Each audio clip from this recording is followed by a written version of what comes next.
Praise lord. యూట్యూబ్లో ఈ వాక్యం వింటున్న ప్రతి ఒక్కరికి మన ప్రియమైన యేసుక్రీస్తు నామములో శుభములు తెలుపుకుంటున్నాను.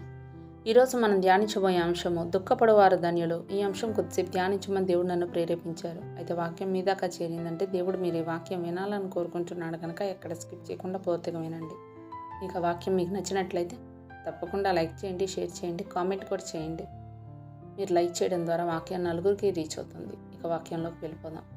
మత్తయి సువార్త 5వ అధ్యాయం 4వ వచనం చూసినట్లయితే, దుఃఖపడువారు ధన్యులు, వారు ఓదార్చబడుదురు. ఆమేన్. యేసు ప్రభు తన కొండ మీద ప్రసంగంలో ఈ మాటలు చెప్పాడు. దుఃఖపడువారు ధన్యులు, వారు ఓదార్చబడుదురు అని చెప్పడం మనకు ఆశ్చర్యం కలిగించవచ్చు. ఎందుకంటే ఈ భూమి మీద పుట్టిన ప్రతి ఒక్కరు చనిపోయే వరకు సంతోషంగా ఉండాలని, సుఖపడాలని కోరుకుంటారు.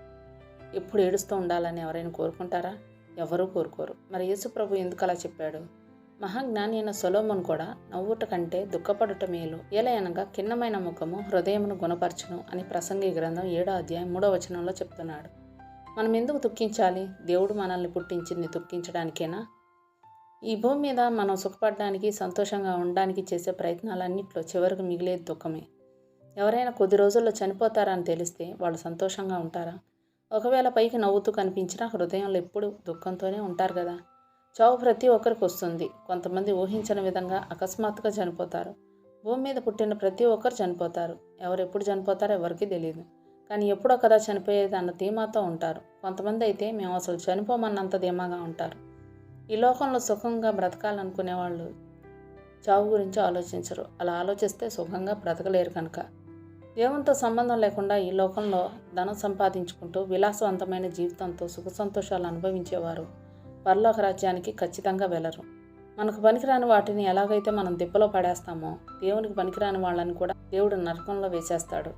లూకాసు వార్త 16వ అధ్యాయం 25వ వచనంలో లాజరు ధనవంతుడు సన్నివేశంలో నరకంలో ఉన్న ధనవంతునితో అబ్రహాం మాట్లాడుతూ, కుమారుడా, నీవు నీ జీవిత కాలమందు నీకు ఇష్టమైనట్టు సుఖం అనుభవించితివి అని చెప్పడం మనం గమనించవచ్చు. అంటే భూమి మీద ఎవరైతే తమకు ఇష్టం వచ్చినట్టు సుఖం అనుభవిస్తారో వారు నరకానికి పోవడం ఖాయం.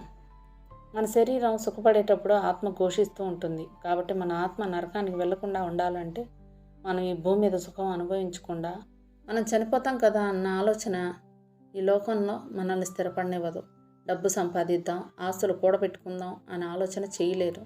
చావును గురించిన ఆలోచన ఆధ్యాత్మికతను కలుగజేసి దేవునికి దగ్గర చేస్తుంది.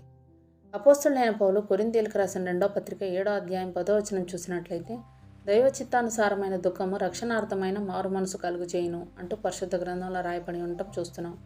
మన ఆత్మ రక్షింపబడ్డం దేవుని చిత్తం కాబట్టి ఆత్మ విషయమైన దుఃఖం మనకు మారు మనసు కలుగజేస్తుంది.